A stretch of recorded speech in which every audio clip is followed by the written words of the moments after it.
funny thing is I was not a wrestling fan. When I grew up, roller derby, I don't even know if you guys know what roller derby is, but roller derby in the 70s, and that's the era that I grew up in, I mean, it was way bigger than wrestling. And so I was more familiar with that. I was working in Las Vegas at a topless club, imagine that. And they were filming a movie called Over the Top. It was with Sylvester Stallone. It's an arm wrestling movie. Well, a lot of those guys in that movie were wrestlers. Scott Norton was in that, and some other people. And so they would come to the topless club that I worked at, which was right down the street from the MGM. And they were like, mind you, man, I'm older now, and I'm not as big as I used to be, but I was just jacked, and I'm probably 330, and they're like, dude, you should be tattooed. And back then, this is like mid-80s, there were no black people tattooed like me. It was different. And so they're like, you should become a wrestler. And I'm like, I don't want to do that, man. I don't want to do that stuff. And they're like, well, do you ever hear of a guy named Bam Bam Bigelow? And I'm like, yeah, man, the guy with the tattoos, yeah, I'm familiar with him. Who's, you guys know as Taker. And so Tate shows up, and we don't have a chance to talk before the match. And he talks about this in his show. Basically, we have a match, it's probably the worst match in the history of wrestling. Very physical. And there comes a point where, like I said, I think it's a shoot. Nobody's really smarting me up to the business. I'm laying things in on people. So I'm laying it in on Taker pretty good. And he throws me out the ring. I go out and he says, stay out there.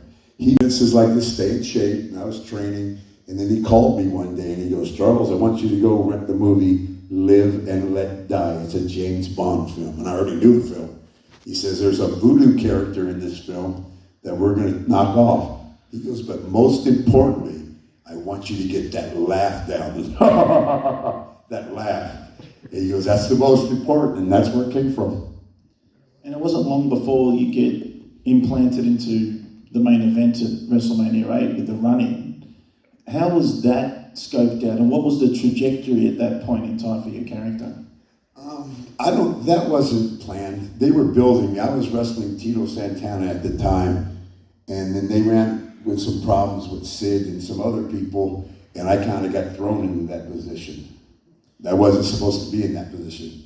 So they threw me in there, and then they gave me a late cue. That's why Sid had to kick out of Hogan's leg drop, because they told me, do not go through that curtain until we tell you to. So like a track star, I'm sitting there like this.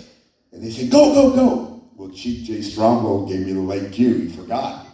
And so here's the thing. All I knew, I'm still pretty green. All I knew is what I had to do when I got out there. I didn't know anything else, didn't care. I just knew what I had to do when I got out there.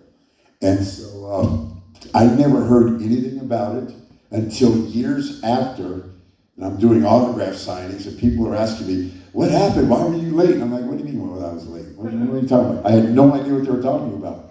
And so my contract's coming up. And so I go to my wife, I'm like, man, I got to come up with something, because now The Rock has kind of gone off on his thing.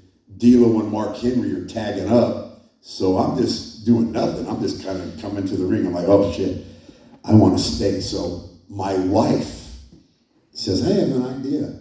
My wife came up with the Godfather name, the look, the gold. She came up with everything. And I'm like, I don't want to be a pimp. I mean, I've been beating up pimps all my life in these damn bars. And seriously, I used to beat the hell out of pimps.